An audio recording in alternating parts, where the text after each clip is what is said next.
so nice to meet you. Thank you. One of the first things that has to happen, she'll be the assisting, is that you all need to fill out a form. If you don't already have a card carrying NARA? No? Yeah. Okay, if you're not, fill out one of these cards, forms, okay?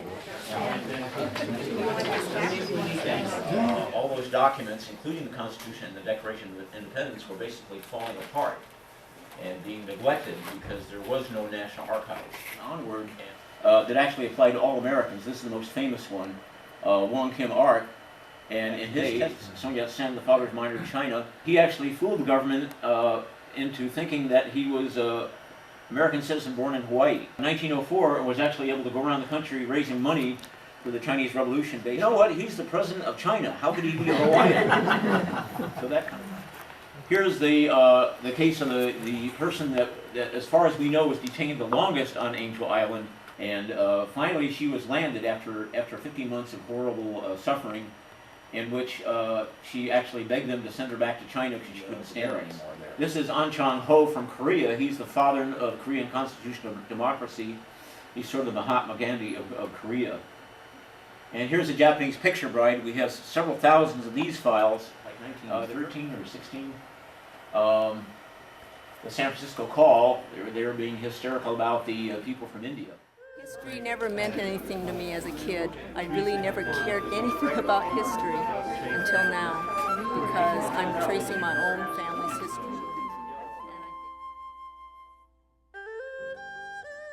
When I first saw the pictures, it was like my family had been waiting over 80 years or so, waiting to be rediscovered, because they've actually been waiting here all these many years, and no one has come to see who they are. So it really was like a family reunion. It was kind of a really, I can't even describe the feeling, but I really felt moved by actually seeing a picture of my great-grandfather and great-grandmother. So Louis Marr married Yang Shi, and they had 9 children. The oldest being Catherine, and then there was a baby that, was born and died. And then the third was Richard. The fourth is Kenneth. The fifth and sixth were twins that died at birth.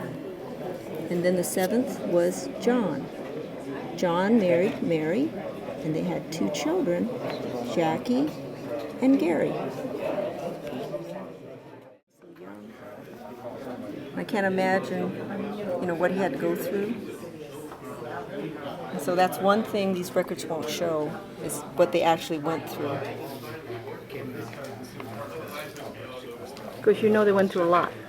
Yes, and that's part of it that we cannot get. I can only find out what they went through by just pulling together the different facts that I find, because there won't be anybody that can really tell what's happened, because I think it was something that people didn't want to talk about because it was so painful.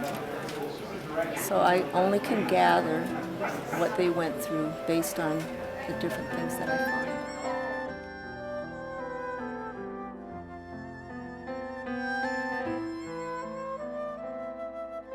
And right now I'm scanning the part of this interrogation of my great-grandmother, and they ask questions like, well, how long after you got married did you come here to live? And where did you live first in Modesto after you got married? So they actually got details that only the real person would know, because they're trying to trip her up and trying to, discredit her, who she is. They ask questions like, what kind of a house was that? And so she would answer, adobe house. And how this is the thing that gets me. They write on these interrogations that they're alleged, like in this particular case of my great-grandmother, it's a statement of alleged mother. So that tells me that they're guilty until they're proven innocent.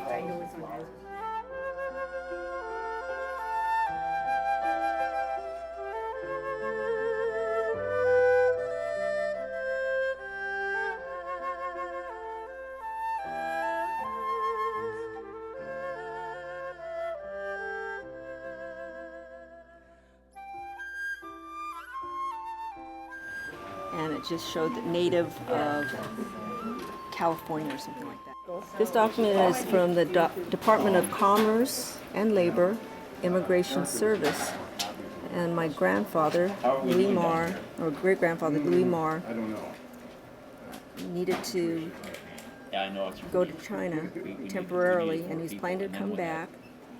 And it says that he is a merchant here, and there's going to be 2 witnesses, actually there are 2 white witnesses that are going to vouch for him that he is who he says he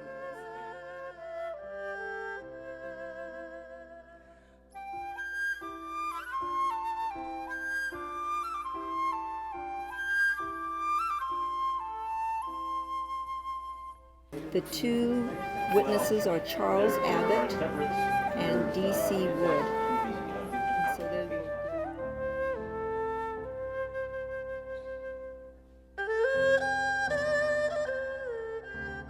What I can gather is that he went through a lot into getting himself over here, getting his wife over here, and taking care of his children, and taking care of actually other people's children too, and to help other people come over, to provide jobs for other people, because I know he did that. And when any of the workers he had needed to go back to China, he would have to kind of vouch for them too. So there was a lot of things he had to do. I heard he was a very generous man, based on what my mother has told me, and he was just very kind. And that in itself, considering all that he's gone through, that really means a lot to me, because adversity didn't change the way he cared about people. That's my kind of person. That's my great-grandfather. I have history that can be shared with other people, and it doesn't have to be kept secret. And I really want the rest of my family to be able to come out here and look themselves. Anyway, Daisy married my grandfather, Edward Lee, and they had several children, one of them being Laverne Lee. Laverne married William Ma, and I was the first of 3 children. I'm Teresa Ma, my sister's Melanie, and my brother is Lauren. So it really was like a family reunion. It was kind of really, I can't even describe the feeling, but I really felt moved by actually seeing a picture